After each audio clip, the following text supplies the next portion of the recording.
کربلا. شما حال حاضر کجا تشریف من دارید؟ الان قمم. قم. بله. من بعد از که زندان شدم در زمان صدام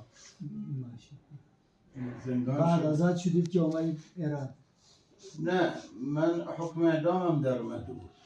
این عمری است که حضرت زهرا به من داد. ما شب اعدام چند نفر، ما 30 نفر تقریبا بودیم. لکن شب اعدام بر تخفیف آمد برای بعضی ها. من فقط چیزی نداشتم، یعنی در سیاست کاری نداشتم.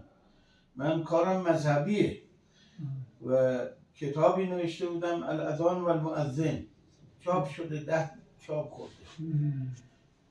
وقتی که این کتاب رو نوشتم شهادت امیرالمؤمنین را ثابت کردم که در زمان بوده، در زمان پیغمبر